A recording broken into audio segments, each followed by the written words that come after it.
Satu ruang tunggu pengantin itu terasa jauh lebih dingin dari seharusnya. Bukan karena pendingin udara yang disetel terlalu rendah, melainkan karena keheningan yang mencekik di antara 4 dinding bercat krem tersebut. Nara duduk tegak di depan cermin besar, memandangi pantulan dirinya dalam balutan kebaya putih sederhana yang ia pilih sendiri. Tidak ada hiasan kepala yang berlebihan atau perhiasan berkilau yang menyilaukan mata, hanya riasan tipis yang menonjolkan gurat wajahnya yang tenang. Di luar sana, ratusan tamu mungkin sedang berbisik tentang betapa beruntungnya Nara, seorang yatim piatu yang dianggap tidak punya apa-apa.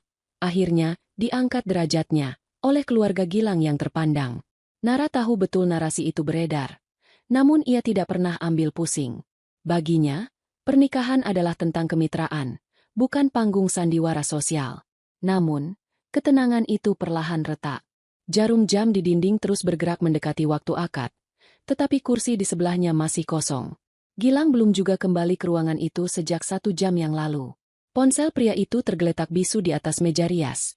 Sesekali menyala menampilkan notifikasi ucapan selamat yang terasa ironis. Perasaan ganjil mulai merayap di dada Nara, bukan kecemasan khas pengantin yang gugup, melainkan insting tajam yang selama ini membantunya bertahan hidup sendirian. Ia memutuskan untuk berdiri, merapikan sedikit kain batiknya, dan melangkah keluar mencari keberadaan calon suaminya, menghindari keramaian lobi dan memilih lorong samping yang sepi. Langkah kaki Nara terhenti tepat di ujung koridor ketika aroma rokok yang menyengat menyapa indera penciumannya. Di area terbuka bagian belakang gedung yang terlindung pilar beton, ia melihat punggung Gilang. Pria itu tidak sendirian, melainkan sedang berdiri santai bersama salah satu sahabat dekatnya. Bahasa tubuh Gilang terlihat begitu lepas, bahunya rileks, sama sekali tidak mencerminkan ketegangan seorang pria yang akan mengucap janji suci sehidup semati dalam hitungan menit. Nara hendak melangkah maju untuk memanggilnya, namun kalimat yang meluncur dari mulut Gilang selanjutnya membuat kakinya terpaku di lantai, seolah tertanam dalam beton dingin gedung itu. Tanpa perlu berteriak, suara Gilang terdengar cukup jelas di telinga Nara untuk menghancurkan segalanya. Pria itu tidak sedang membicarakan kebahagiaan atau masa depan mereka. Sebaliknya, Gilang justru sedang menumpahkan keluhan tentang betapa berat hatinya menjalani hari ini. Nara mendengar dengan jelas bagaimana Gilang menyebut pernikahan ini hanyalah bentuk rasa kasihan karena Nara tidak memiliki orang tua. Ia mendengar Gilang membandingkan dirinya dengan wanita lain dari masa lalunya, sosok wanita karir yang dianggap lebih sepadan dan mapan. Gilang bahkan secara gamblang mengakui bahwa ia merasa turun kelas dengan menikahi Nara yang dianggapnya hanya perempuan rumahan tanpa ambisi, dan satu-satunya alasan ia bertahan adalah demi menjaga nama baik di depan para undangan yang sudah hadir. Dunia Nara tidak runtuh dengan dramatis. Tidak ada air mata yang tumpah, tidak ada gelas yang pecah, dan ia tidak berlari melabrak mereka. Yang terjadi justru sebaliknya. Hati Nara membeku seketika. Segala rasa hormat dan harapan yang ia bangun untuk Gilang lenyap tanpa sisa, digantikan oleh logika dingin yang kembali mengambil alih kendali. Ia menyadari bahwa pria di depannya bukanlah pelindung, melainkan seseorang yang diam-diam merendahkannya di belakang punggung. Nara mundur perlahan tanpa menimbulkan suara, mengatur napasnya agar tetap teratur, dan berbalik arah kembali menuju ruang tunggu. Tatapannya kini berubah, bukan lagi sebagai calon mempelai yang penuh harap, melainkan sebagai seorang wanita yang baru saja membuat keputusan terbesar dalam hidupnya. Pernikahan ini sudah berakhir bahkan sebelum dimulai. Dua kembali ke ruang rias yang kini terasa asing. Nara tidak menghabiskan waktu untuk meratapi nasib di depan cermin atau menghapus riasannya dengan air mata. Ia justru bergerak efisien, membuka tas kanvas tua yang tersimpan di sudut ruangan. Tas yang sering dicibir keluarga Gilang karena dianggap tidak layak pakai untuk calon menantu keluarga terpandang. Di dalamnya, terselip sebuah tablet grafis profesional yang layarnya sempat menyala singkat karena guncangan, menampilkan notifikasi email masuk dari sebuah penerbit besar di New York. Subjek email itu tertulis jelas, Royalty Payment Confirmation, diikuti deretan angka dalam mata uang asing yang nilainya jauh melebihi total biaya resepsi hari ini. Dengan tenang, jari Nara menekan tombol kunci layar, mematikan cahaya itu kembali. Tidak ada yang tahu bahwa wanita yang sering dianggap pengangguran atau pekerja serabutan karena hanya berdiam diri di rumah ini sebenarnya adalah ilustrator buku anak internasional dengan portofolio investasi properti yang solid. Nara tidak pernah merasa perlu memamerkan pencapaiannya atau menempelkan logo merek mahal di tubuhnya, hanya untuk mendapatkan validasi manusia. Baginya, kekayaan sejati bukanlah tentang apa yang bisa dilihat orang lain, melainkan keamanan finansial dan kebebasan hidup yang ia nikmati dalam diam. Sementara itu, di toilet VIP yang berjarak beberapa koridor dan dilapisi marmer mengkilap, Gilang sedang sibuk mematut diri dengan penuh percaya diri. Ia merapikan kerah jas mahalnya yang sebenarnya dibeli dengan skema cicilan kartu kredit 12 bulan. Di pergelangan tangannya, melingkar jam tangan bermerek yang ia beli semata-mata demi menunjang gengsi di hadapan rekan-rekan bisnis dan teman kantornya, meskipun tagihan bulanannya sudah memasuki batas limit yang mengkhawatirkan. Gilang tersenyum puas melihat pantulan dirinya, merasa bahwa ia adalah hadiah utama dalam pernikahan ini. Sosok pangeran yang menyelamatkan gadis biasa. Ponselnya bergetar di atas wastafel, menampilkan pesan singkat dari Siska yang menanyakan kabar dengan nada akrab dan menggoda. Gilang membalasnya dengan cepat, menikmati sensasi diinginkan oleh wanita yang ia anggap lebih selevel dengannya secara intelektual dan sosial. Ia sama sekali tidak memikirkan perasaan Nara yang sedang menunggunya. Baginya, Nara hanyalah wanita beruntung yang seharusnya bersyukur bisa mendapatkannya. Gilang terlalu sibuk mencintai citra dirinya sendiri di cermin hingga lupa bahwa fondasi hidupnya sebenarnya rapuh, dibangun di atas tumpukan gengsi dan utang yang tersembunyi. Jauh dari sorotan lampu kristal lobi dan kenyamanan ruang VIP, di area belakang gedung dekat pintu dapur catering yang panas dan berisik, Bram berdiri dengan kemeja batik yang lengan bajunya sudah digulung hingga siku. Adik kandung Gilang itu justru yang sibuk berdebat pelan namun tegas dengan manajer catering yang terlambat menyajikan hidangan pembuka. Bram tampak lelah. Ada lingkaran hitam samar di bawah matanya yang menandakan kurang tidur karena mengurus detail teknis acara yang sama sekali tidak dipedulikan kakaknya. Ia bukan tipe pria yang peduli pada penampilan necis, tata rambut klimis, atau basa-basi sosial yang penuh kepalsuan. Sifatnya pragmatis, observatif, dan berorientasi pada solusi. Tidak ada yang menyadari bahwa arsitek lanskap yang pendiam ini sebenarnya adalah pilar yang menopang kewarasan keluarga setiap kali Gilang berulah.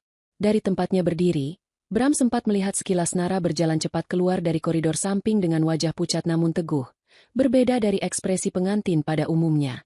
Insting tajam Bram langsung menangkap sinyal bahaya. Ia tahu ada sesuatu yang salah, sebuah badai besar yang akan segera menghantam keluarga mereka yang terobsesi pada kesempurnaan citra, dan seperti biasa, ia sudah bersiap untuk menjadi orang yang harus membereskan kekacauan itu. 3. Gedung pernikahan yang dipilih oleh keluarga Gilang bukanlah yang termewah di kota ini, namun jelas merupakan salah satu yang paling strategis untuk memamerkan status sosial. Ballroom Hotel Bintang 4 itu telah didekorasi sedemikian rupa untuk menutupi kesan tua pada karpet dan dindingnya. Bunga-bunga segar didatangkan dalam jumlah masif, bukan semata karena estetika, melainkan untuk menciptakan ilusi kemewahan yang mampu membungkam mulut para tetangga dan kerabat jauh yang gemar bergunjing. Udara di dalam ruangan terasa padat, bukan hanya karena pendingin ruangan yang bekerja keras melawan panasnya siang hari, tetapi juga karena beban ekspektasi yang menggantung di setiap sudut plafon bertingkat itu. Bagi Pak Dharma dan Bu Ratih, orang tua Gilang, hari ini bukanlah sekadar perayaan cinta putra sulung mereka, melainkan sebuah proklamasi keberhasilan mendidik anak. Mereka telah mengundang lebih banyak tamu daripada kapasitas nyaman ruangan, memastikan bahwa setiap orang yang pernah meragukan keluarga mereka kini bisa melihat Gilang berdiri gagah di pelaminan. Pak Dharma duduk di kursi roda yang diposisikan strategis di barisan depan keluarga. Sebuah simbol kerapuhan fisik yang kontras dengan ego besarnya. Pensiunan pegawai negeri itu memiliki riwayat jantung yang serius, sebuah kondisi yang seringkali menjadi senjata ampuh untuk mengendalikan keputusan anak-anaknya. Wajahnya yang keriput namun keras memancarkan kebanggaan yang nyaris arogan setiap kali ada tamu penting yang menyalaminya. Di matanya, Gilang adalah trofi terbesarnya. Sang putra emas yang berhasil menembus jajaran manajerial perusahaan multinasional, sebuah pencapaian yang tidak pernah bisa diraih Pak Dharma semasa muda. Obsesi Pak Dharma terhadap citra sukses Gilang begitu besar, hingga ia seringkali menutup mata terhadap fakta bahwa gaya hidup putranya itu ditopang oleh fondasi finansial yang rapuh. Baginya, penampilan adalah segalanya. Selama kulit luarnya mengkilap, ia tidak peduli jika isinya kropos. Bram, si anak bungsu, hanya dianggap sebagai pelengkap yang berguna untuk hal-hal kasar, seperti mengurus logistik atau mengantar jemput, namun tidak cukup membanggakan untuk dipamerkan. Di sampingnya, Bu Ratih tak henti-hentinya mengibas-ngibaskan kipas tangan berbahan cendana, matanya yang tajam bergerak liar memindai setiap detail acara. Wanita parubaya itu adalah definisi dari kecemasan sosial yang menjelma menjadi perfeksionisme yang menyiksa. Ia tersenyum manis pada setiap tamu, namun di balik senyum itu, otaknya bekerja keras menghitung nilai amplop sumbangan dan memastikan catering tidak kehabisan rendang sebelum tamu VIP datang. Bagi Bu Ratih, pernikahan ini adalah panggung sandiwara di mana ia memegang peran sutradara yang cerewet. Sikapnya terhadap Nara selama ini adalah campuran aneh antara kasih sayang yang dipaksakan dan rasa iba yang merendahkan. Ia sering memperkenalkan Nara kepada teman-teman arisannya dengan kalimat pembuka yang selalu sama. Ini Nara, calon istri Gilang. Anak yatim piatu, kasihan hidup sendiri. Jadi kami anggap anak sendiri. Kalimat itu terdengar mulia di permukaan. Namun bagi siapa saja yang peka, terselip nada superioritas yang kental, seolah-olah keluarga mereka adalah juru selamat yang memungut Nara dari jalanan. Posisi Nara di tengah keluarga ini memang unik sekaligus menyedihkan. Selama 2 tahun menjalin hubungan dengan Gilang, Nara telah diposisikan secara sepihak sebagai pihak yang beruntung. Keluarga besar Gilang memandangnya sebagai gadis sederhana yang pasif, seseorang yang seharusnya bersyukur bisa masuk ke dalam lingkaran keluarga mereka yang terhormat. Mereka tidak pernah bertanya secara mendalam tentang pekerjaan Nara. Ketika Nara menjawab bahwa ia bekerja dari rumah menggambar ilustrasi, mereka langsung menyimpulkannya sebagai hobi sampingan yang tidak menghasilkan uang nyata. Mereka tidak pernah tahu bahwa gambar-gambar itu adalah kontrak eksklusif dengan penerbit di Eropa dan Amerika yang nilainya bisa membeli rumah Pak Dharma 2 kali lipat secara tunai. Nara tidak pernah meluruskan anggapan itu karena ia menghargai kesederhanaan dan tidak ingin hubungan mereka didasari oleh materi. Namun, sikap diamnya justru disalahartikan sebagai ketidakberdayaan. Ia seringkali diabaikan dalam diskusi keluarga, dianggap tidak mengerti urusan orang dewasa atau masalah keuangan. Padahal dialah yang paling melek finansial di antara mereka semua. Sementara itu, para tamu undangan mulai memadati ballroom, menciptakan dengung percakapan yang bising. Aroma parfum bercampur dengan bau makanan prasmanan yang mulai dibuka. Di antara kerumunan itu, desas-desus halus mulai terdengar. Beberapa teman kantor Gilang berbisik-bisik sambil melirik ke arah pelaminan yang masih kosong. Mereka membicarakan betapa sayangnya Gilang, pria dengan karir cemerlang, harus puas dengan wanita biasa seperti Nara, padahal ada sosok seperti Siska yang lebih bersinar di kantor. Opini publik di ruangan itu seolah sepakat bahwa pernikahan ini adalah bentuk pengorbanan Gilang, sebuah amal jariah untuk menolong gadis malang. Tidak ada yang menyadari bahwa di balik layar, justru Gilanglah yang paling membutuhkan penyelamatan, baik secara moral maupun finansial. Narasi, pangeran menyelamatkan Cinderella, begitu kuat tertanam hingga menutupi realitas bahwa sang Cinderella sebenarnya adalah ratu yang menyamar, sementara sang pangeran hanyalah badut yang terlilit utang gengsi. Di sudut ruangan yang dekat dengan akses dapur, Bram berdiri mengamati semuanya dengan pandangan lelah namun tajam. Sebagai adik, ia selalu ditempatkan di posisi belakang layar, jauh dari sorotan lampu. Ia melihat kepalsuan yang dipentaskan keluarganya dengan kejernihan yang menyakitkan. Bram tahu persis berapa banyak utang yang diambil Gilang untuk menyewa gedung ini. Ia tahu bagaimana ibunya memaksakan diri memesan souvenir mahal demi gengsi. Dan ia satu-satunya orang yang pernah melihat sekilas buku tabungan Nara saat tidak sengaja membantu gadis itu pindahan apartemen setahun lalu.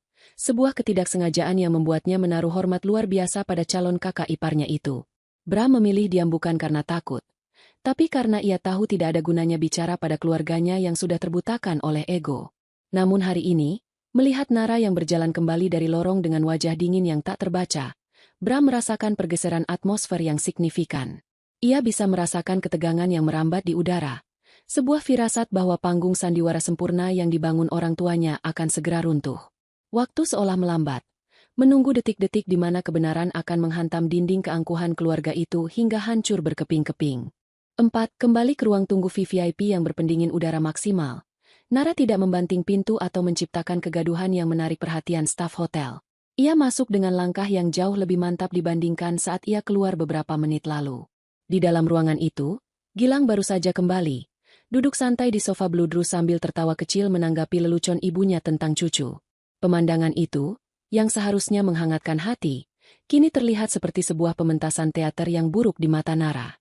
Tanpa membuang waktu untuk basa-basi atau drama air mata, Nara berjalan lurus menuju meja marmer rendah di tengah ruangan, tempat kotak cincin pernikahan mereka tergeletak menunggu momen sakral. Dengan gerakan yang tenang dan terukur, Nara melepas cincin pertunangan dari jari manisnya, cincin yang selama ini ia jaga dengan hati-hati meskipun ukurannya sedikit terlalu besar karena Gilang tidak pernah repot-repot mengukurnya dengan pas. Ia meletakkan cincin itu tepat di samping kotak bludru merah. Bunyi logam yang beradu dengan marmer terdengar pelan, namun efeknya seketika membekukan tawa di ruangan itu. Semua mata tertuju padanya. Gilang menatapnya dengan kening berkerut, ekspresi bingung yang perlahan berubah menjadi defensif saat melihat tatapan dingin Nara. Tanpa perlu berteriak, Nara menyampaikan keputusannya dengan kejernihan yang menakutkan. Ia menolak untuk melanjutkan sandiwara ini. Ia menjelaskan bahwa dirinya telah mendengar setiap kata yang diucapkan Gilang di area merokok tadi, tentang rasa kasihan, tentang perbandingan yang merendahkan, dan tentang betapa ia dianggap beban yang menurunkan status sosial Gilang. Reaksi Gilang bukanlah penyesalan, melainkan penyangkalan agresif yang didorong oleh egonya yang terluka. Pria itu berdiri, wajahnya memerah bukan karena malu, tapi karena marah. Ia berusaha memutarbalikan fakta, menuduh Nara terlalu sensitif dan salah mengartikan curhatan laki-laki biasa. Gilang mencoba mengecilkan perasaan Nara, menganggap pembatalan pernikahan di menit-menit terakhir sebagai tindakan kekanak-kanakan yang tidak memikirkan konsekuensi biaya dan nama baik. Bagi Gilang, perasaan Nara adalah variabel yang tidak relevan dibandingkan dengan reputasinya yang akan hancur jika tamu undangan tahu mempelai wanitanya mundur. Sikap gaslighting itu justru semakin meyakinkan Nara bahwa keputusannya sudah tepat. Ia tidak sedang berhadapan dengan calon imam, melainkan seorang anak laki-laki egois yang terjebak dalam tubuh pria dewasa. Namun, dampak dari konfrontasi itu meluas jauh melampaui hubungan mereka berdua. Bu Ratih, yang sedari tadi memegang kipas cendananya, tiba-tiba memucat. Matanya terbelalak ngeri, bukan karena empati pada Nara, melainkan karena bayangan mengerikan tentang ribuan tamu yang sudah duduk manis di ballroom. Dalam benaknya, skandal ini akan menjadi bahan gunjingan yang tak akan habis dimakan waktu oleh teman-teman sosialitanya. Ia mulai hiperventilasi, menggumamkan kekhawatiran tentang wajah keluarga yang akan coreng-moreng. Sementara itu, Pak Dharma memberikan reaksi fisik yang jauh lebih mengkhawatirkan. Pria tua itu mencengkeram dada kirinya, napasnya tersengal berat, dan wajahnya berubah menjadi abu-abu. Monitor emosi di ruangan itu meledak. Dari ketegangan romansa yang gagal menjadi krisis medis dan sosial yang nyata. Kekacauan pun pecah, namun dalam bentuk yang teredam. Tidak ada yang berani berteriak agar tidak terdengar keluar ruangan. Ibu Ratih sibuk mengipasi suaminya sambil menangis panik, menyalahkan Nara yang dianggap tidak tahu untung. Gilang mondar-mandir seperti orang gila, lebih khawatir pada bagaimana cara menjelaskan situasi ini pada bos dan kolega kantornya daripada kondisi ayahnya. Di tengah kekalutan di mana semua orang kehilangan akal sehatnya, Bram yang sedari tadi diam di pojok ruangan akhirnya bergerak. Bram melihat situasi ini dengan kacamata pragmatis seorang arsitek yang melihat struktur bangunan yang hampir roboh. Ia tahu, jika pernikahan ini dibatalkan total sekarang, ayahnya mungkin tidak akan selamat dari serangan jantung karena syok, dan ibunya akan mengalami gangguan mental karena malu. Di sisi lain, ia melihat Gilang yang sama sekali tidak layak untuk Nara. Bram tidak melihat cinta dalam kalkulasinya. Ia melihat manajemen krisis. Ia melangkah maju, membelah ketegangan antara Gilang yang sibuk membela diri dan Nara yang berdiri patung. Bram mengambil posisi di tengah. Suaranya rendah namun otoritatif, memotong kepanikan ibunya dan ocehan kakaknya. Ia menawarkan sebuah solusi gila yang terdengar paling masuk akal dalam situasi absurd tersebut. Pernikahan tidak perlu dibatalkan, tetapi mempelai prianya yang harus diganti. Bram mengajukan diri untuk menggantikan posisi Gilang di pelaminan. Ia memaparkan rencananya dengan dingin dan logis. Tamu undangan tidak perlu tahu detail drama di balik layar. Akad nikah bisa diubah datanya dengan alasan administrasi mendadak, dan kehormatan keluarga tetap terjaga. Ia bahkan memberikan opsi keluar, exit plan, bagi Nara. Sebuah pernikahan di atas kertas untuk menenangkan orang tua yang sakit, yang bisa diakhiri dengan perceraian diam-diam 1 tahun kemudian saat kondisi sudah kondusif. Nara tertegun mendengar tawaran itu. Ia menatap Bram, mencari tanda-tanda ejekan atau tipu muslihat. Namun yang ia temukan hanyalah keseriusan yang datar. Bram tidak menawarkan cinta atau janji manis. Ia menawarkan kesepakatan bisnis untuk menyelamatkan nyawa Pak Dharma dan harga diri Nara, agar tidak pulang sebagai wanita yang dibuang. Nara melihat ke arah Pak Dharma yang kini terengah-engah di kursi roda. Pria tua yang pernah memberinya kehangatan seorang ayah meskipun putranya brengsek. Rasa kemanusiaan dan logika Nara beradu. Ia tahu ia tidak bisa menikahi Gilang. Tapi ia juga tidak tega menjadi penyebab kematian orang tua ini. Dengan pertimbangan yang matang dan cepat, Nara mengangguk pelan. Itu bukan anggukan seorang gadis yang jatuh cinta, melainkan persetujuan seorang wanita dewasa yang memilih jalan tengah demi kebaikan bersama. Kesepakatan diam-diam terjalin di antara Nara dan Bram. Tanpa jabat tangan, tanpa pelukan, mereka sepakat untuk mengambil peran dalam sandiwara penyelamatan ini. Gilang, yang awalnya terkejut, perlahan merasa lega. Beban tanggung jawab finansial dan emosional terhadap Nara tiba-tiba terangkat dari bahunya, Dan ia merasa seolah-olah baru saja lolos dari lubang jarum, tanpa menyadari bahwa ia baru saja melepaskan satu-satunya hal paling berharga yang pernah ia miliki. Panggung telah diatur ulang, aktor utama telah diganti, dan pertunjukan harus tetap berjalan. 5 pernikahan itu berlalu seperti sebuah kabut tebal yang membingungkan. Bagi para tamu undangan, perubahan nama mempelai pria di layar proyektor dan map akad nikah hanyalah sebuah kesalahan teknis administrasi yang dikoreksi dengan canggung oleh panitia. Tidak ada yang benar-benar mempertanyakan mengapa Gilang tiba-tiba menghilang dari pandangan dan Bram yang berdiri di sana dengan jas yang sedikit kebesaran di bagian bahu. Orang-orang terlalu sibuk menikmati hidangan kambing guling dan berfoto untuk menyadari bahwa sebuah drama besar telah terjadi di balik layar. Ketika akad selesai diucapkan, tidak ada air mata bahagia atau pelukan hangat yang biasanya menyertai momen sakral tersebut. Yang ada hanyalah helaan napas lega dari Pak Dharma dan Bu Ratih karena wajah keluarga mereka berhasil diselamatkan dari aib pembatalan nikah. Seolah-olah martabat mereka jauh lebih berharga daripada kebahagiaan anak-anaknya sendiri.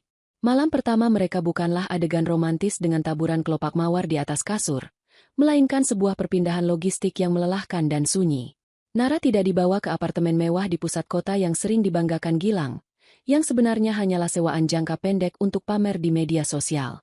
Sebaliknya, Bram membawanya ke sebuah rumah tipe 45 di pinggiran kota yang tenang, tempat di mana aspal jalanan masih sering basah oleh embun dan suara jangkrik menggantikan deru mesin mobil sport.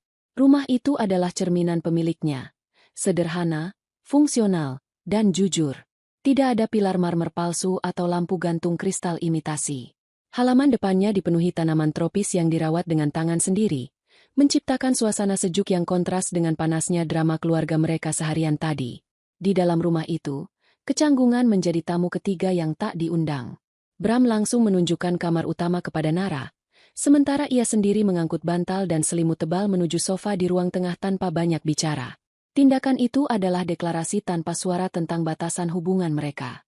Bram menegaskan lewat sikapnya bahwa pernikahan ini hanyalah kontrak sosial untuk menenangkan orang tua, bukan upaya untuk mengambil kesempatan dalam kesempitan. Nara menghargai jarak itu. Ia merasa aman, bukan sebagai istri yang harus melayani, melainkan sebagai rekan serumah yang dihormati privasinya. Malam itu, Nara tidur dengan perasaan aneh. Ia menikah dengan seorang pria asing demi menyelamatkan nyawa ayah dari pria yang mencampakannya. Namun untuk pertama kalinya dalam waktu yang lama, ia tidak merasa harus berpura-pura menjadi orang lain. Minggu-minggu pertama kehidupan pernikahan mereka berjalan dengan ritme yang kaku namun perlahan menemukan harmoninya sendiri.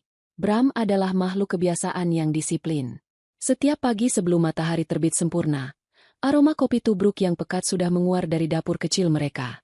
Bram tidak pernah membangunkan Nara atau menuntut sarapan disiapkan. Pria itu mengurus dirinya sendiri, menyetrika kemeja kerjanya, dan berangkat ke lokasi proyek lanskap dengan motor metik tuanya yang mesinnya selalu dirawat prima. Nara, yang terbiasa bekerja di malam hari mengejar tenggat waktu ilustrasi dari klien di zona waktu berbeda, seringkali baru bangun saat Bram sudah pergi. Ia menemukan dapur yang bersih dan seringkali sepiring nasi goreng atau roti bakar yang disisakan di bawah tudung saji tanpa catatan manis apapun. Makanan itu adalah bahasa kasih sayang pragmatis Bram, memastikan orang lain tidak kelaparan tanpa perlu meminta pengakuan atau ucapan terima kasih. Nara mulai melihat sisi lain dari keluarga ini yang selama ini tertutup oleh bayang-bayang ego Gilang. Jika Gilang adalah kembang api yang berisik dan menyilaukan namun cepat padam, Bram adalah tanah yang diam namun menumbuhkan kehidupan. Di rumah ini, Nara tidak perlu menyembunyikan tablet grafis mahalnya atau berpura-pura sibuk dengan pekerjaan rumah tangga agar terlihat rajin. Bram pernah memergoki Nara sedang menggambar ilustrasi rumit untuk sampul novel fantasi terjemahan, dan reaksi pria itu hanyalah mengangguk sekilas sebelum melanjutkan membaca koran, seolah mengakui bahwa menggambar adalah pekerjaan nyata yang butuh konsentrasi. Tidak ada pertanyaan merendahkan tentang berapa penghasilannya atau kapan ia akan mencari kerja kantoran yang beneran. Penerimaan diam-diam itu membuat Nara merasa bisa bernapas lega di rumahnya sendiri, sesuatu yang tidak pernah ia rasakan saat bersama Gilang yang selalu menuntutnya tampil sempurna. Namun, ketenangan itu seringkali terusik oleh kehadiran Gilang yang kini merasa telah memenangkan lotre kehidupan. Terbebas dari tanggung jawab menikahi Nara, Gilang seolah kembali menjadi bujangan yang paling bahagia di dunia. Ia sering datang berkunjung ke rumah Bram tanpa pemberitahuan, membawa serta aura arogansi yang memenuhi ruang tamu mungil mereka. Gilang datang bukan untuk menjenguk adiknya, melainkan untuk memvalidasi keputusannya sendiri. Ia akan duduk di sofa dengan kaki diangkat ke meja, mengeluhkan betapa sempitnya rumah Bram dan betapa jauhnya lokasi itu dari peradaban kota, seolah-olah kemewahan adalah satu-satunya tolok ukur kebahagiaan. Dalam kunjungan-kunjungan itu, Gilang tidak pernah lupa membawa cerita tentang Siska, wanita karir yang kini ia kencani secara terbuka. Ia menceritakan dengan bangga bagaimana Siska mengajaknya makan malam di restoran fine dining di atap gedung pencakar langit, atau bagaimana mereka berencana liburan ke luar negeri akhir tahun nanti. Setiap kalimat yang keluar dari mulut Gilang adalah upaya untuk meyakinkan dirinya sendiri dan orang lain bahwa ia telah naik kelas. Ia seringkali menatap Nara dengan pandangan iba yang dibuat-buat, seolah ingin mengatakan bahwa Nara telah kehilangan kesempatan emas untuk bersamanya dan kini harus puas hidup susah dengan tukang kebun. Gilang bahkan beberapa kali menyindir secara halus agar Nara tidak terlalu membebani keuangan Bram, mengingatkan bahwa gaji adiknya tidak seberapa dibandingkan bonus tahunan yang biasa ia terima. Nara mendengarkan semua bualan itu dengan wajah datar, menahan diri untuk tidak tertawa atau melempar buku tabungannya ke wajah Gilang. Ia melihat betapa menyedihkannya upaya Gilang mencari validasi. Di mata Nara, Gilang terlihat seperti anak kecil yang memakai baju kebesaran, berusaha keras terlihat sukses namun sebenarnya kosong. Yang lebih menyakitkan bagi Nara bukanlah penghinaan terhadap dirinya, melainkan sikap Gilang yang terus-menerus meremehkan Bram di rumahnya sendiri. Gilang memperlakukan Bram seperti bawahan, menyuruh-nyuruh mengambilkan minum atau menertawakan pilihan karir Bram yang dianggap kotor dan tidak bergengsi. Namun, reaksi Bram terhadap kakaknya adalah pelajaran tentang kesabaran tingkat tinggi. Bram tidak pernah terpancing emosi. Ia mendengarkan ocehan kakaknya sambil tetap fokus memangkas bonsai atau memperbaiki perabotan rumah. Bram menjawab sindiran tajam Gilang dengan kalimat pendek yang logis dan mematikan, atau seringkali hanya dengan senyuman tipis yang sulit diartikan. Ia tidak merasa perlu membuktikan diri kepada Gilang karena ia tahu persis di mana ia berdiri. Bram memiliki aset nyata berupa tanah kafling yang ia beli dari hasil proyeknya, sementara Gilang memiliki tumpukan tagihan kartu kredit yang disembunyikan di balik dompet kulit bermerek. Ketenangan Bram itulah yang membuat Nara semakin menaruh hormat. Ia menyadari bahwa selama ini ia salah menilai siapa pria yang sebenarnya dalam keluarga ini. Puncak dari gangguan ini terjadi ketika Siska akhirnya dibawa serta dalam salah satu kunjungan akhir pekan. Wanita itu masuk ke dalam rumah mereka dengan kacamata hitam yang tetap bertengger di hidung meski sudah berada di dalam ruangan, memindai sekeliling dengan tatapan menilai yang tidak sopan. Siska mengomentari dekorasi rumah yang dianggap kuno dan menyarankan renovasi total yang biayanya mungkin setara dengan gaji Bram setahun, tanpa menyadari bahwa desain rumah itu adalah karya arsitektur tropis yang memenangkan penghargaan. Gilang dan Siska duduk berdampingan seperti raja dan ratu yang sedang melakukan inspeksi ke daerah kumuh, mendominasi percakapan dengan topik seputar investasi saham, game membership, dan circle pertemanan elit mereka. Mereka berbicara seolah-olah Nara dan Bram tidak ada di sana, atau lebih tepatnya, seolah Nara dan Bram adalah audiens yang harus kagum pada pencapaian mereka. Siska bahkan sempat menasihati Nara untuk mencoba mencari pekerjaan sampingan seperti berjualan kue atau menjadi reseller kosmetik agar bisa membantu ekonomi suami, karena menurut pandangannya, menjadi ilustrator di rumah hanyalah eufemisme untuk pengangguran terselubung. Gilang menimpali dengan tawa setuju, menambahkan bahwa Nara memang tipe wanita yang pasif dan tidak punya ambisi besar, sehingga cocok dengan Bram yang hidupnya begitu-begitu saja. Saat itu, Nara merasakan dorongan kuat untuk membongkar semuanya. Ia ingin menunjukkan email kontrak kerjanya, ingin memperlihatkan sertifikat properti yang ia miliki, ingin membungkam mulut sombong mereka dengan fakta bahwa ia bisa membeli gaya hidup yang mereka banggakan itu secara tunai saat itu juga. Namun, tangan Bram yang kasar karena kerja keras tiba-tiba meletakkan secangkir teh hangat di hadapan Nara dengan lembut. Sentuhan kecil gelas keramik itu ke meja menyadarkan Nara. Ia melihat ketenangan di wajah Bram. Sebuah ketidakpedulian yang agung terhadap opini orang-orang dangkal. Bram tidak butuh pembelaan karena ia tidak merasa terhina oleh kebodohan orang lain. Nara pun memilih untuk menelan kembali kata-katanya. Ia meminum teh buatan suaminya, membiarkan kehangatan cairan itu meredakan emosinya. Ia menyadari bahwa membuktikan diri kepada Gilang dan Siska adalah tindakan yang sia-sia dan hanya akan menyeretnya turun ke level mereka. Biarlah mereka hidup dalam gelembung ilusi mereka sendiri. Nara memilih untuk menikmati pertunjukan ironi ini dalam diam, mengamati bagaimana Gilang yang merasa terbang tinggi sebenarnya sedang menggali lubang kuburnya sendiri dengan gaya hidup yang tidak berkelanjutan.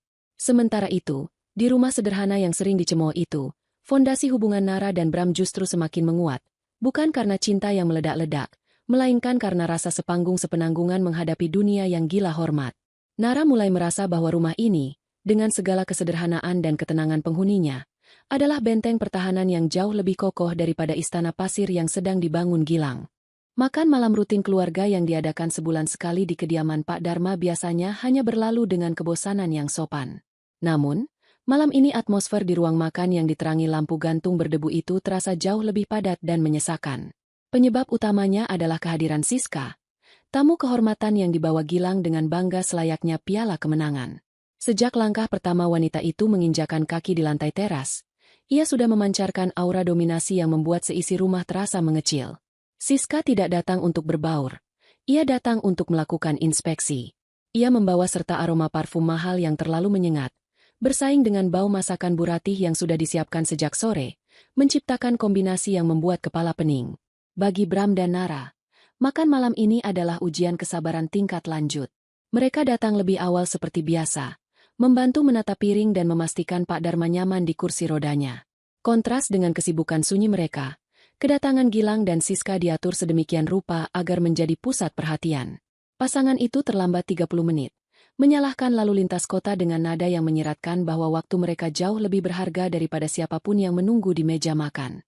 Bu Ratih, yang biasanya cerewet soal kedisiplinan, justru menyambut keterlambatan itu dengan senyum maklum yang berlebihan, seolah-olah menunggu Gilang adalah sebuah kehormatan tersendiri. Ketika akhirnya semua orang duduk mengelilingi meja makan kayu jati tua itu, dinamika kekuasaan langsung terlihat jelas. Gilang dan Siska mengambil alih panggung percakapan tanpa jeda. Mereka tidak membahas kabar kesehatan orang tua atau menanyakan keseharian anggota keluarga lain. Sebaliknya, topik pembicaraan didominasi oleh pameran pencapaian materialistis. Gilang bercerita panjang lebar tentang proyeksi bonus akhir tahunnya yang diklaim akan memecahkan rekor, sementara Siska menimpali dengan analisis pasar saham global dan rencana investasi properti di kawasan elit yang sedang ia lirik. Mereka berdua berbicara dengan istilah-istilah bisnis yang rumit, sengaja dilontarkan untuk membangun tembok intelektual antara mereka dan anggota keluarga lainnya, menciptakan ilusi bahwa mereka berada di stratifikasi sosial yang berbeda. Pak Dharma dan Bu Ratih mendengarkan bualan itu dengan mata berbinar-binar, menyerap setiap kata seolah-olah itu adalah sabda kesuksesan. Mereka mengangguk-angguk kagum, sesekali melirik ke arah Bram dengan tatapan yang menyiratkan perbandingan yang menyakitkan. Di mata orang tua mereka, Gilang adalah representasi dari mimpi yang terwujud, sementara Bram hanyalah sisa-sisa harapan yang tidak terlalu membanggakan. Bram sendiri memilih untuk fokus pada makanannya, mengunyah pelan sambil menahan diri untuk tidak memutar bola mata setiap kali kakaknya melebih-lebihkan fakta. Di sebelahnya, Nara duduk tegak dengan ketenangan seorang pengamat, sesekali menyeka sudut bibirnya dengan serbet. Wajahnya tidak menunjukkan emosi apapun selain kesopanan formal. Situasi mulai memanas ketika topik pembicaraan bergeser dari sekadar pamer diri menjadi serangan personal. Siska, yang mungkin merasa bosan karena tidak mendapatkan reaksi kagum yang diharapkan dari Bram dan Nara, mulai mengarahkan bidikan verbalnya. Dengan nada suara yang dibungkus kepedulian palsu, ia mulai menguliti pilihan hidup Bram. Ia mempertanyakan masa depan bisnis lanskap Bram, menyebutnya sebagai pekerjaan kasar yang sangat bergantung pada cuaca dan fisik. Siska menggunakan kata-kata yang halus namun tajam, menyiratkan bahwa menjadi arsitek taman hanyalah eufemisme untuk tukang kebun yang tidak memiliki jenjang karir jelas. Ia berbicara seolah-olah Bram sedang bermain-main dengan tanah sementara orang dewasa lain sedang membangun peradaban di gedung pencakar langit. Gilang, alih-alih membela adiknya, justru menyiram bensin ke dalam api. Ia tertawa renyah, menambahkan bumbu pada penghinaan itu dengan lelucon tentang bagaimana Bram selalu kotor dan berkeringat, berbeda dengan dirinya yang selalu wangi di ruangan ber-AC. Mereka berdua menjadikan Bram sebagai lelucon di meja makannya sendiri. Bu Ratih, yang seharusnya menjadi penengah, hanya tertawa canggung, tidak berani menegur putra emasnya karena takut merusak suasana bahagia malam itu. Wajah Bram mulai mengeras. Rahangnya mengetat menahan amarah yang sudah sampai di ubun-ubun. Ia bukan marah karena dirinya dihina. Ia sudah kebal dengan itu. Tapi ia marah melihat Nara ikut terseret dalam arus perundungan intelektual ini. Siska kemudian mengalihkan tatapannya pada Nara. Dengan senyum miring yang meremehkan, ia mulai membahas tentang peran wanita modern. Siska berbicara tentang pemberdayaan perempuan, tentang karir, dan tentang kontribusi finansial dalam rumah tangga. Namun setiap kalimatnya dirancang untuk menyudutkan Nara. Ia secara terbuka menyayangkan potensi Nara yang terbuang sia-sia hanya untuk mendekam di rumah. Siska bertanya dengan nada inkuisitif yang tidak sopan tentang apa yang sebenarnya dilakukan Nara seharian, menyindir bahwa hidup tanpa ambisi profesional adalah bentuk kemalasan yang membebani suami. Puncaknya, Siska melontarkan pertanyaan retoris yang mematikan suasana. Ia bertanya bagaimana Nara dan Bram berencana membiayai masa tua atau pendidikan anak nanti jika hanya mengandalkan satu sumber pendapatan yang tidak seberapa, seolah-olah mereka adalah pasangan yang tidak bertanggung jawab dan buta finansial. Meja makan itu mendadak hening. Denting sendok garpu berhenti total. Penghinaan itu sudah melewati batas toleransi. Bram meletakkan sendoknya dengan keras hingga menimbulkan bunyi dentuman kecil yang mengejutkan ibunya. Wajahnya merah padam, siap untuk meledakkan semua kekesalan yang ia pendam selama bertahun-tahun. Ia membuka mulutnya, hendak melontarkan kata-kata kasar untuk mengusir wanita asing yang berani menghina istrinya di rumah orang tuanya. Namun, sebelum satu kata pun keluar dari mulut Bram, sebuah tangan halus menyentuh lengan bawahnya di bawah meja. Sentuhan itu lembut namun tegas, mengirimkan sinyal perintah untuk diam. Nara tidak terlihat marah. Wajahnya justru tampak lebih tenang dari sebelumnya, seolah ia sedang menghadapi anak kecil yang tantrum di toserba, bukan wanita karir yang agresif. Ia mengangkat wajahnya, menatap langsung ke manik mata Siska tanpa berkedip. Tidak ada keraguan atau rasa minder dalam tatapan itu. Perlahan, Nara mulai berbicara. Suaranya tidak tinggi, volumenya rendah dan terkontrol, namun intonasinya memiliki bobot wibawa yang membuat semua orang di meja itu, termasuk Pak Dharma yang biasanya otoriter, terdiam mendengarkan. Nara tidak membela diri dengan emosi. Ia tidak berteriak bahwa ia punya uang atau pamer tentang klien internasionalnya. Sebaliknya, ia merespons serangan Siska dengan sebuah dekonstruksi filosofis yang elegan tentang definisi kesuksesan. Ia menguraikan pandangannya bahwa nilai seseorang tidak ditentukan oleh seberapa keras suara langkah kakinya di lantai marmer kantor, melainkan seberapa besar dampak positif dan ketenangan yang bisa ia bawa ke dalam rumahnya sendiri. Nara berbicara tentang kebebasan waktu, tentang kemewahan untuk tidak terikat pada validasi orang lain, dan tentang kecukupan yang tidak bisa dibeli dengan bonus tahunan. Kalimat-kalimat yang disusun Nara begitu rapi, terstruktur, dan intelek, jauh melampaui kapasitas kosakata yang biasa digunakan Gilang maupun Siska. Ia mematahkan argumen Siska tentang wanita modern, dengan menunjukkan bahwa kemandirian sejati adalah kemampuan untuk memilih jalan hidup sendiri tanpa didikte oleh standar sosial yang dangkal. Nara menutup monolog tenangnya dengan sebuah pernyataan menohok yang dibungkus senyuman santun, bahwa ia dan Bram tidur nyenyak setiap malam bukan karena kasur mereka mahal, tapi karena mereka tidak memiliki utang gengsi yang harus dibayar dengan menjual jiwa setiap hari. Efek dari kata-kata Nara seperti bom waktu yang meledak dalam senyap. Siska ternganga, kehilangan kata-kata untuk membalas karena ia tidak menyangka wanita, sederhana, di depannya memiliki ketajaman pemikiran setara profesor filsafat. Gilang tampak gelisah di kursinya, merasa kerdil karena menyadari bahwa selama ini ia mungkin telah salah menilai kapasitas otak mantan tunangannya.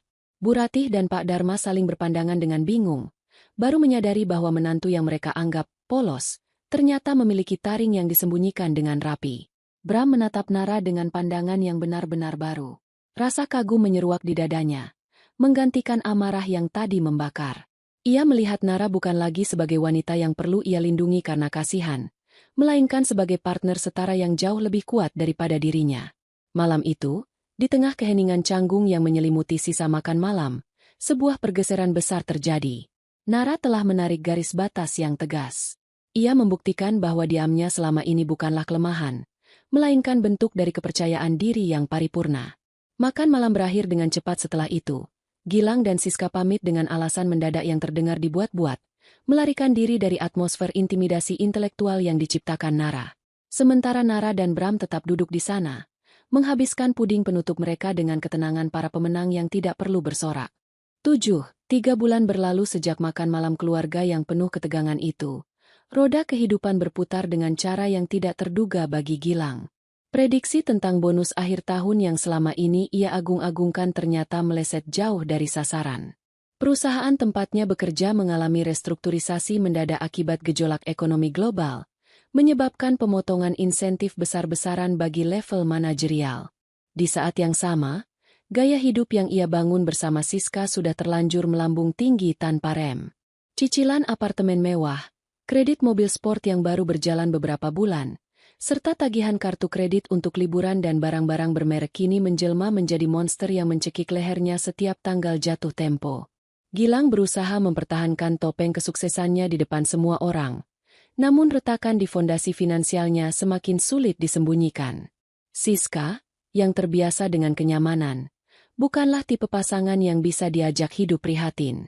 Wanita itu justru semakin menuntut, mengeluh tentang kualitas restoran yang menurun atau rencana liburan yang ditunda, tanpa peduli bahwa Gilang sedang mati-matian memutar otak untuk membayar bunga utang yang menumpuk. Dalam keputusasaan yang memuncak dan rasa malu yang terlalu besar untuk meminta bantuan orang tua atau teman kantornya, Gilang akhirnya menelan harga dirinya bulat-bulat. Ia memutuskan untuk mendatangi satu-satunya orang yang ia anggap lebih rendah darinya, dengan harapan bisa meminjam uang tanpa banyak pertanyaan. Adiknya sendiri, Bram. Siang itu, Gilang tiba di rumah sederhana Bram dengan perasaan campur aduk. Matahari bersinar terik, seolah menyoroti keringat dingin yang membasahi punggungnya di balik kemeja kerja yang mulai terasa sesak. Rumah itu tampak sepi. Hanya ada suara gemericik air dari kolam ikan kecil di teras dan desau angin yang menggerakkan daun-daun tanaman hias. Pintu depan tidak terkunci. Sebuah kebiasaan Bram yang selalu percaya pada keamanan lingkungan sekitar. Gilang melangkah masuk, memanggil nama adiknya beberapa kali namun tidak mendapat jawaban. Hanya gema suaranya sendiri yang memantul di dinding ruang tamu. Dari arah belakang rumah, terdengar suara mesin cuci yang berputar, menandakan bahwa penghuninya mungkin sedang sibuk di area servis. Sambil menunggu, Gilang duduk di kursi makan kayu yang terletak di tengah ruangan yang menyatu dengan dapur bersih. Matanya yang gelisah memindai sekeliling, mencari celah untuk mencela kesederhanaan hidup adiknya guna menutupi rasa rendah dirinya sendiri.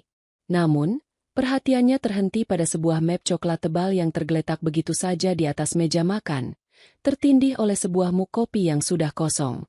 Map itu sedikit terbuka, memperlihatkan ujung dokumen resmi dengan kop notaris yang terlihat sangat formal. Rasa ingin tahu yang didorong oleh insting meremehkan membuat Gilang mengulurkan tangan. Ia menduga itu hanyalah dokumen sengketa tanah klien Bram atau mungkin surat teguran tunggakan listrik, sesuatu yang bisa ia jadikan bahan lelucon nanti untuk mencairkan suasana sebelum ia meminjam uang. Namun, ketika Gilang menarik dokumen itu keluar dan membacanya, senyum sinis yang sempat tersungging di bibirnya lenyap seketika. Kertas di tangannya adalah akta jual beli, AJB. Sebuah properti komersial, ruko 3 lantai di kawasan bisnis paling strategis di Jakarta Selatan.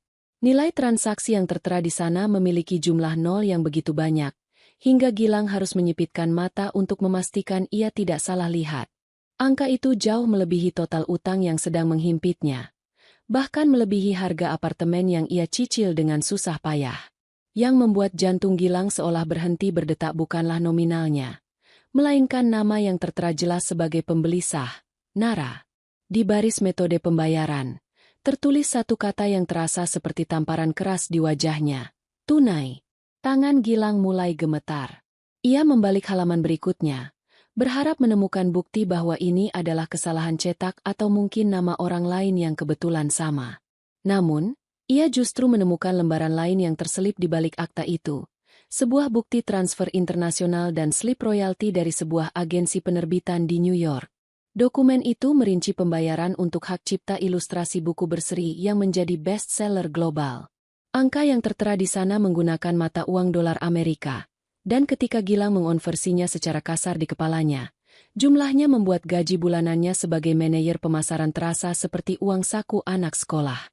Otak Gilang berputar cepat, berusaha menyangkal realitas yang ada di depan matanya. Selama ini, ia selalu menganggap Nara sebagai wanita pasif yang tidak memiliki kemampuan ekonomi, seseorang yang beruntung jika ada pria yang mau menanggung hidupnya.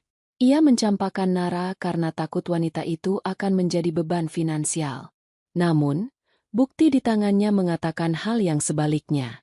Nara bukan hanya mandiri, ia adalah raksasa tidur yang memiliki kekayaan likuid jauh di atas Gilang.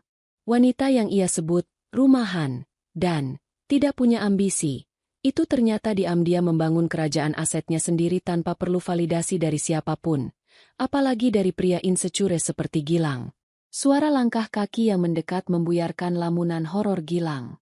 Bram muncul dari arah dapur dengan kaos oblong santai, sedikit terkejut melihat kakaknya sudah duduk di sana memegang dokumen-dokumen penting itu. Tidak ada kepanikan di wajah Bram. Ia tidak berusaha merebut kertas-kertas itu atau menyembunyikannya dengan gugup. Sikap Bram justru sangat tenang. Seolah dokumen bernilai miliaran itu hanyalah daftar belanjaan bulanan yang tidak istimewa. Ketenangan Bram itulah yang semakin membuat Gilang merasa kerdil. Bram berjalan mendekat, menuangkan air putih dari teko ke dalam gelas, lalu duduk di hadapan kakaknya. Tanpa nada sombong atau menghakimi, Bram menjelaskan apa yang sedang dilihat Gilang. Ia menuturkan dengan nada datar bahwa Nara baru saja menyelesaikan proses pembelian gedung untuk galeri seni pribadinya yang juga akan berfungsi sebagai ruang kerja komunitas kreatif. Bram menceritakan bagaimana Nara bekerja keras selama bertahun-tahun, membangun reputasi internasional dengan nama pena yang tidak diketahui keluarga mereka, menabung setiap sen pendapatannya ke dalam instrumen investasi yang aman alih-alih membelanjakannya untuk gaya hidup konsumtif. Penjelasan Bram mengalir lancar, meruntuhkan setiap asumsi yang pernah dibangun Gilang. Gilang menyadari bahwa selama mereka berpacaran dulu, Nara tidak pernah meminta dibelikan barang mewah bukan karena ia tidak tahu barang bagus, tapi karena ia bisa membelinya sendiri jika ia mau. Nara hidup sederhana karena itu adalah pilihan sadarnya, bukan karena keterpaksaan ekonomi. Kebisuan Nara saat dihina oleh Siska di meja makan waktu itu bukan karena ia kalah atau bodoh, melainkan karena ia tahu bahwa singa tidak perlu mengaum untuk membuktikan kekuatannya di hadapan anjing penggonggong. Rasa malu yang luar biasa menghantam Gilang. Ia datang ke sini dengan niat meminjam uang receh untuk menambal gaya hidup palsunya, sementara di hadapannya terhampar bukti kekayaan nyata yang dikelola dengan bijak. Niatnya untuk meminjam uang mendadak tercekat di tenggorokan. Bagaimana mungkin ia berani membuka mulut untuk meminta bantuan pada adik yang ia hina sebagai tukang kebun, dan mantan tunangan yang ia anggap beban? Gilang merasa telanjang. Segala atribut kesuksesan yang ia banggakan, jabatan, mobil, jas mahal, tiba-tiba terasa seperti kostum badut yang konyol. Bram, yang sepertinya bisa membaca situasi tanpa perlu dijelaskan, tidak menawarkan bantuan uang secara langsung yang akan melukai harga diri kakaknya lebih dalam. Ia hanya menatap Gilang dengan sorot mata kasihan yang tulus. Jenis tatapan yang jauh lebih menyakitkan daripada kemarahan. Bram menyampaikan bahwa Nara sedang keluar mengurus administrasi kelurahan. Jadi Gilang tidak perlu khawatir harus berhadapan langsung dengannya saat ini. Kalimat itu terdengar seperti pengampunan sekaligus pengusiran halus. Gilang meletakkan kembali dokumen-dokumen itu ke atas meja dengan gerakan lambat, seolah kertas-kertas itu terbuat dari kaca yang mudah pecah. Ia tidak sanggup berkata apa-apa. Lidahnya keluh. Bayangan Siska yang menuntut tas baru, tagihan kartu kredit yang menumpuk, dan wajah kecewa orang tuanya jika tahu kondisi aslinya, berputar di kepalanya. Namun, penyesalan terbesarnya bukan tentang uang. Penyesalan terbesarnya adalah kesadaran bahwa ia telah membuang seorang wanita yang tulus, cerdas, dan mapan hanya demi mengejar ilusi gengsi. Ia telah menukar berlian yang tertutup debu dengan pecahan kaca yang berkilau namun melukiskan tangannya. Dengan langkah gontai, Gilang pamit pulang. Ia tidak jadi meminjam uang. Ia berjalan keluar dari rumah asri itu menuju mobilnya yang mewah namun statusnya menunggak. Saat ia menyalakan mesin, ia melihat kembali ke arah rumah Bram. Rumah itu masih sama sederhananya seperti saat ia datang, tetapi di mata Gilang, rumah itu kini terlihat seperti benteng yang tak tertembus, dihuni oleh dua orang pemenang yang hidup dalam kedamaian yang tidak akan pernah bisa ia beli dengan uang utangan. Gilang menyetir menjauh dengan perasaan hancur lebur, menyadari bahwa ia sendirilah arsitek dari kehancuran hidupnya. 8. Kehancuran hidup Gilang tidak terjadi dengan ledakan besar yang dramatis, melainkan melalui proses keruntuhan perlahan yang menyakitkan, persis seperti bangunan megah yang fondasinya digerogoti rayap hingga akhirnya ambruk oleh beratnya sendiri. Setelah meninggalkan rumah Bram dengan membawa kebenaran yang menampar harga dirinya, Gilang memacu mobilnya membelah kemacetan sore Jakarta menuju apartemen sewaannya. Pikirannya kalut, dipenuhi bayangan angka-angka di dokumen milik Nara yang terus menghantuinya. Sesampainya di unit apartemen lantai 20 yang selama ini ia banggakan sebagai simbol status, realitas lain yang tak kalah pahit sudah menunggu untuk menghantamnya. Hubungannya dengan Siska, yang selama ini dibangun di atas fondasi transaksional dan pencitraan sosial, akhirnya menemui titik nadirnya di sore yang kelabu itu. Ketika Gilang akhirnya memberanikan diri untuk jujur mengenai kondisi keuangannya yang sedang kritis, tentang bonus yang batal cair, tentang utang kartu kredit yang mencekik, dan tentang ketidakmampuannya membiayai rencana liburan mewah akhir tahun ke Eropa, Topeng manis Siska terlepas seketika. Wanita itu tidak menawarkan pelukan hangat, dukungan moral, atau bahu untuk bersandar seperti yang diharapkan seorang pasangan.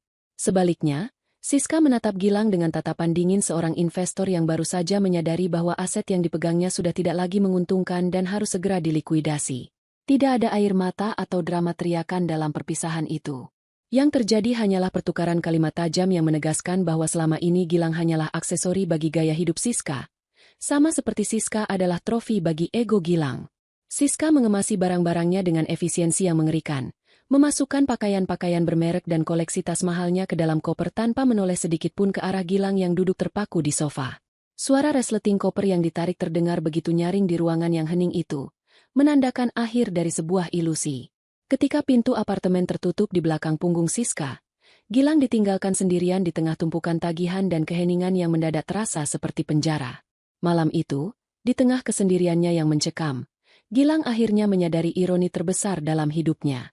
Ia telah membuang Nara, seorang wanita yang memiliki segalanya namun tidak pernah menuntut apapun, demi mengejar Siska, wanita yang tidak memiliki apa-apa untuk diberikan selain tuntutan yang tak berujung. Penyesalan itu datang terlambat, mengendap menjadi rasa pahit yang tidak akan pernah hilang, menyadarkannya bahwa ia telah menukar kedamaian abadi dengan kesenangan sesaat yang kini telah menjadi abu.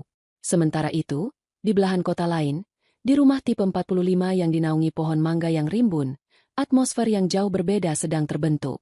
Penemuan Gilang tentang kekayaan Nara, meskipun tidak dibicarakan secara terbuka oleh Bram kepada istrinya, membawa perubahan halus namun signifikan dalam dinamika hubungan mereka. Bram, dengan segala kerendahan hati dan prinsip hidupnya yang kaku, mulai merasa terusik oleh rasa tidak pantas yang muncul dari dalam dirinya sendiri. Mengetahui bahwa wanita yang tidur di kamar sebelah adalah seorang miliarder yang bisa membeli seluruh kompleks perumahan ini secara tunai membuat Bram merasa kerdil. Perasaan itu bukan karena ia menginginkan harta Nara atau merasa terintimidasi oleh kesuksesan istrinya, melainkan karena ia merasa dirinya mungkin menjadi penghalang bagi Nara untuk mendapatkan kehidupan yang jauh lebih layak dan sesuai dengan kelasnya. Bram teringat kembali pada perjanjian tidak tertulis yang mereka buat di awal pernikahan darurat ini, bahwa ini hanyalah solusi sementara untuk menyelamatkan wajah keluarga dan menjaga kesehatan jantung ayah mereka. Kini, dengan kondisi Pak Dharma yang sudah stabil dan gosip pernikahan yang sudah lama mereda ditelan waktu, Bram merasa inilah saatnya untuk menepati janjinya sebagai laki-laki yang tahu diri. Ia tidak ingin menjadi benalu atau dituduh memanfaatkan kebaikan hati Nara. Dalam diamnya selama beberapa hari terakhir, Bram mulai mempersiapkan mental untuk melepaskan Nara. Ia meyakinkan dirinya sendiri bahwa mengembalikan kebebasan Nara adalah bentuk cinta tertinggi dan paling murni yang bisa ia berikan, meskipun itu berarti ia harus kembali pada kesepiannya. Malam itu, hujan turun deras membasahi atap seng teras belakang, menciptakan irama monoton yang menenangkan sekaligus melankolis. Aroma tanah basah, petricor, menguar kuat, bercampur dengan wangi kopi tubruk yang baru diseduh. Nara duduk di kursi rotan favoritnya sambil membaca buku, sementara Bram duduk di seberangnya, memandang uap panas yang mengepul dari cangkirnya dengan tatapan menerawang. Tanpa perlu banyak kata pengantar atau basa-basi yang canggung, Bram akhirnya menyampaikan maksud hatinya. Ia tidak mengusir Nara, namun ia memberikan pilihan yang sangat jelas dan terbuka. Dengan suara yang datar namun menyiratkan ketulusan yang dalam, Bram mengingatkan Nara bahwa kontrak sosial penyelamatan keluarga mereka sudah hampir selesai tujuannya. Ia menyatakan bahwa ia tidak akan menahan Nara jika wanita itu ingin kembali ke dunianya yang sebenarnya. Dunia yang mungkin jauh lebih gemerlap dan luas daripada sekadar menemani seorang arsitek lanskap di pinggiran kota yang sepi. Bram menegaskan bahwa Nara berhak mendapatkan seseorang yang setara, seseorang yang bisa mengimbangi langkah besarnya di kancah internasional. Kalimat-kalimat itu meluncur tenang, namun terselip getaran kepedihan yang menyiratkan bahwa Bram sebenarnya sedang mematahkan hatinya sendiri demi apa yang ia anggap sebagai kebenaran logis. Reaksi Nara terhadap tawaran kebebasan itu sungguh di luar dugaan Bram. Wanita itu tidak langsung melompat kegirangan menyambut kesempatan untuk lepas dari hidup sederhana ini. Sebaliknya, Nara meletakkan bukunya perlahan di atas meja, lalu menatap Bram dengan sorot mata yang hangat dan penuh pengertian. Nara, yang selama ini selalu menjadi pengamat yang cerdas, menyadari bahwa ketidakamanan Bram saat ini bukan berasal dari rasa iri atau minder yang toksik, melainkan dari rasa hormat yang terlalu tinggi.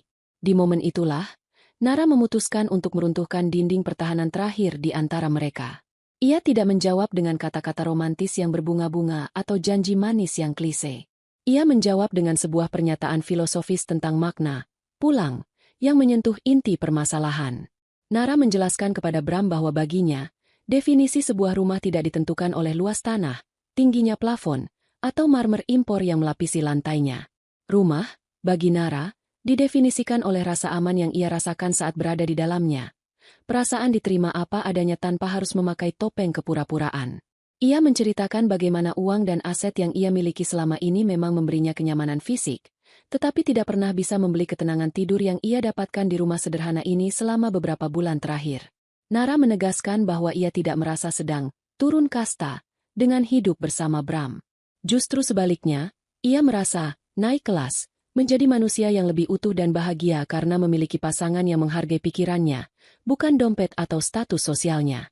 Dengan ketegasan yang lembut, Nara menolak opsi perpisahan itu.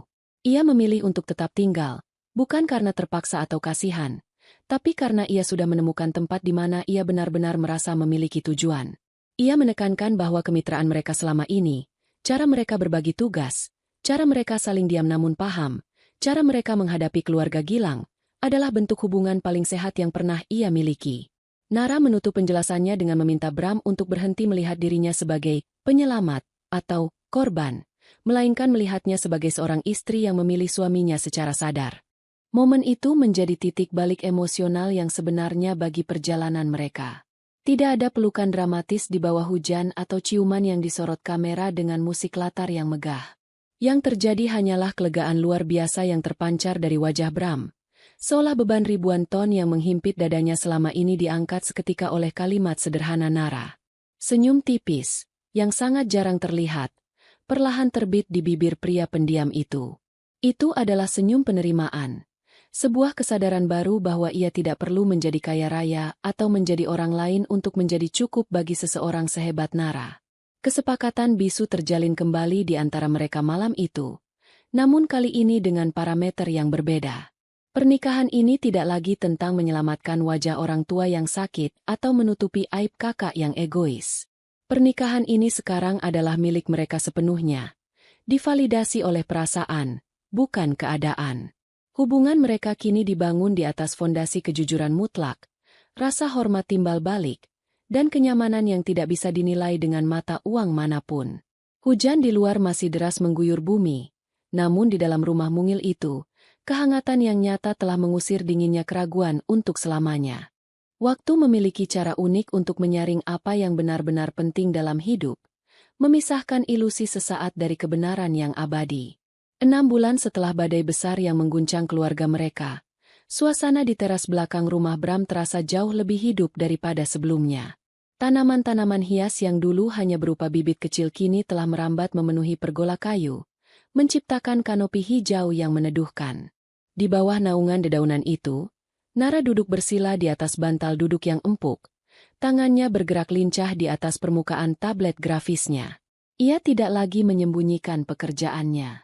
Justru, sudut teras ini telah resmi menjadi studio terbukanya, tempat di mana imajinasinya melahirkan karya-karya yang dinikmati anak-anak di seluruh dunia. Sinar matahari sore yang menembus celah dedaunan jatuh menimpa wajahnya, namun kali ini, tidak ada guratan beban atau kecemasan yang terlihat di sana, hanya ada fokus yang tenang dan kepuasan yang dalam. Beberapa meter dari tempat Nara duduk, Bram sedang sibuk dengan gunting tanamannya, merapikan ranting bonsai yang tumbuh liar. Pria itu bekerja dalam diam, sebuah kebiasaan yang tidak pernah berubah, namun keheningan di antara mereka kini terasa berbeda. Dulu, diam itu adalah tembok pemisah yang canggung. Sekarang, diam itu adalah jembatan penghubung yang nyaman. Mereka tidak perlu mengisi setiap detik dengan percakapan kosong hanya untuk membuktikan eksistensi hubungan mereka. Kehadiran satu sama lain sudah cukup menjadi validasi. Bram sesekali menoleh ke arah istrinya, memastikan gelas teh di meja Nara masih terisi atau sekadar mencuri pandang kagum pada wanita yang memilih untuk tetap tinggal bersamanya, bukan karena terikat kontrak, melainkan karena telah menemukan rumah. Sementara itu, di sudut kota yang berbeda, Gilang menjalani realitas barunya dengan langkah yang jauh lebih berat namun lebih membumi. Tidak ada lagi mobil sport yang meraung di jalanan atau makan malam mewah di restoran bintang 5. Kendaraan kebanggaannya telah ditarik oleh pihak leasing, dan apartemen mewahnya telah ia tinggalkan untuk pindah ke kamar kos yang lebih sesuai dengan kemampuan finansialnya saat ini. Gilang memulai semuanya dari nol, bekerja lembur bukan untuk mengejar bonus demi gengsi, melainkan untuk melunasi sisa-sisa utang yang ditinggalkan oleh gaya hidup lamanya. Sore itu, di sela-sela istirahat kerjanya yang melelahkan, jempolnya berhenti menggulir layar ponsel saat melihat sebuah unggahan terbaru di media sosial Nara.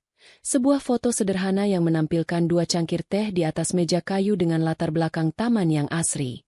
Tidak ada caption bijak yang panjang lebar, hanya sebuah emotikon daun hijau. Melihat foto itu, Gilang merasakan sengatan penyesalan yang kini sudah menjadi teman akrabnya. Namun, rasa itu tidak lagi disertai dengan kemarahan atau penyangkalan. Ia akhirnya menerima bahwa ia telah melepaskan sesuatu yang sangat berharga, bukan kekayaan Nara, melainkan kedamaian yang terpancar jelas dari foto sederhana itu. Gilang menyadari bahwa ia pernah memegang berlian di tangannya namun membuangnya karena mengira itu hanyalah batu kali biasa. Hanya karena berlian itu tidak dibungkus dengan kertas kado yang berkilau. Ia menekan tombol "Suka" pada foto itu, sebuah gestur kecil penerimaan dan perdamaian dengan masa lalu, sebelum mematikan layar ponselnya dan kembali bekerja. Ia tahu ia tidak bisa memutar ulang waktu, namun ia bisa belajar untuk tidak lagi menilai buku dari sampulnya di sisa hidupnya. Kembali ke teras rumah yang sejuk, matahari mulai condong ke barat, melukis langit dengan semburat jingga. Bram meletakkan alat berkebunnya, mencuci tangan di keran air, lalu duduk di kursi rotan di hadapan Nara. Ia menuangkan teh hangat dari teko keramik ke cangkir mereka masing-masing. Uap teh menari-nari di udara, membawa aroma melati yang menenangkan. Nara menghentikan goresan penanya, mengangkat wajah, dan tersenyum pada suaminya. Senyum tulus yang tidak pernah ia berikan kepada siapapun sebelumnya. Tatapan mereka bertemu, mengunci sebuah pemahaman tak terucap bahwa mereka telah berhasil melewati badai dan mendarat di pantai yang aman. Tidak ada deklarasi cinta yang meledak-ledak atau janji sehidup semati yang dramatis sore itu. Yang ada hanyalah realitas 2 orang manusia dewasa yang saling menghargai, menikmati teh sore mereka sambil mendengarkan suara burung gereja yang berkicau riang. Mereka menyadari bahwa kebahagiaan ternyata tidak terletak pada seberapa tinggi orang lain mendongak melihat kita, melainkan pada seberapa nyaman kita menunduk dan mensyukuri apa yang ada di depan mata. Kisah mereka bukan dongeng tentang Cinderella yang diselamatkan pangeran, melainkan kisah tentang 2 orang yang saling menemukan di tengah kekacauan, belajar melihat melampaui penampilan luar, dan akhirnya membangun surga kecil mereka sendiri dari puing-puing ekspektasi orang lain. Dan bagi Nara maupun Bram, kesederhanaan sore ini bernilai lebih dari semua kemewahan dunia. Kemewahan dunia. Kemewahan dunia, kemewahan dunia, kemewahan dunia.